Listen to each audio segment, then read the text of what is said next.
Bonjour à chacun et chacune. Que le Seigneur nous fortifie dans cette période de confinement.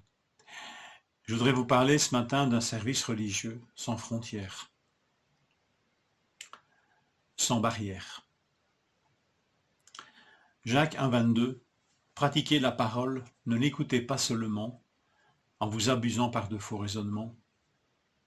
Jacques 1,27. La religion pure et sans tache devant Dieu notre Père consiste à visiter les orphelins et les veuves dans leurs afflictions et à se préserver des souillures de ce monde. Nous pouvons être actifs pendant ce confinement, non pas en nous agitant, mais en écoutant la parole. La parole, écoutée sans se dérober à son œuvre en nous, à ce qu'elle nous dit et à ce qu'elle nous dit de faire. Jusqu'à preuve du contraire, le confinement n'est pas obligé de nous boucher les oreilles et de nous endurcir le cœur. Si cette période particulière nous permettait de recenser ce qui a été mis en nous par Dieu pour mettre en œuvre ce que Dieu nous dit. J'ai entendu le témoignage d'un astrophysicien qui a mis ses compétences, non pas d'astrophysique, mais de calcul des statistiques, de calcul de statistiques. Je m'exprime peut-être pas tout à fait précisément avec le vocabulaire adéquat, mais voilà, il a mis ses compétences qu'il développait dans l'astrophysique pour la mettre au service du calcul, de probabilité, de perspective, de prospective concernant l'expansion de ce virus. C'est ce que j'ai plus ou moins compris. Et il semble que c'est utile. Mais la réflexion de ce monsieur, c'était qu'est-ce que je peux mettre au service de la communauté, quelque part, de mes capacités. Et voilà que ce qu'il est, ce qu'il sait faire, est utile.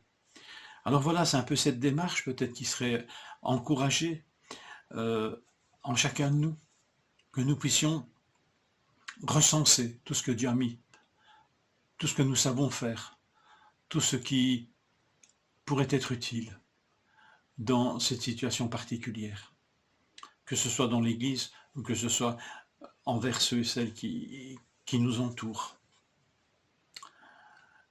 Découverte de nos dons, de ces dons que Dieu a mis en nous par son esprit, que nous puissions écouter cette parole qui vient fertiliser à nouveau ces champs et ces semences plantées par Dieu en nous. Les cultes sont interdits en présentiel.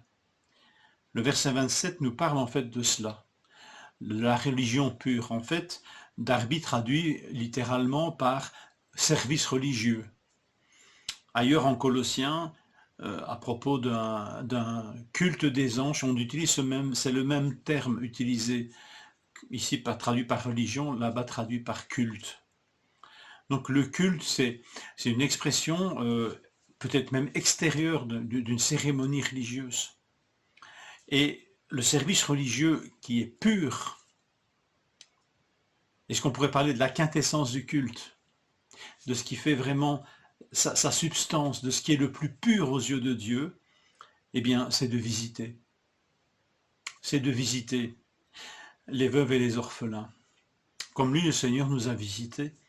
Béni soit le Seigneur, le Dieu d'Israël, de ce qu'il a visité et racheté son peuple. Vous voyez le sens de cette visite, visiter et racheter. Tous furent saisis de crainte et ils glorifiaient Dieu, disant, un grand prophète apparut parmi nous, et Dieu nous a visités. Dieu a visité son peuple. Cette divine visite qui sauve, qui est là pour prendre soin de ceux qui sont perdus, qui sont sans ressources. Eh bien, voilà ce qui plaît à Dieu. Voilà la religion pure, le culte pur. Visiter. Alors comment visiter quand on est en confinement? On peut visiter par la prière, par l'intercession. Et puis on peut visiter en utilisant toutes ces ressources techniques, technologiques que le Seigneur nous permet d'avoir aujourd'hui. Smartphone, Internet, les SMS, les MMS, enfin tout ça c'est peut-être déjà un peu dépassé. Enfin, voilà, les lettres, pourquoi pas? carte postale, tout est possible. Nous pouvons visiter de tellement de manières, mais avec cet esprit de vouloir prendre soin. Que nos visites soient imbibées de cette bienveillance divine, les uns à l'égard des autres, et ce désir de prendre soin les uns des autres. C'est un service religieux, un culte pur devant Dieu. C'est aussi ce culte se préserver des souillures de ce monde. Et Jean nous dit ceci à propos de cela, hein, Jean 2,16 et 17. Voici ce qu'on trouve dans le monde, les mauvais désirs que chacun porte en soi, l'envie de posséder ce que l'on voit, l'orgueil qui vient de la richesse, et bien tout cela ne vient pas du Père, mais du monde.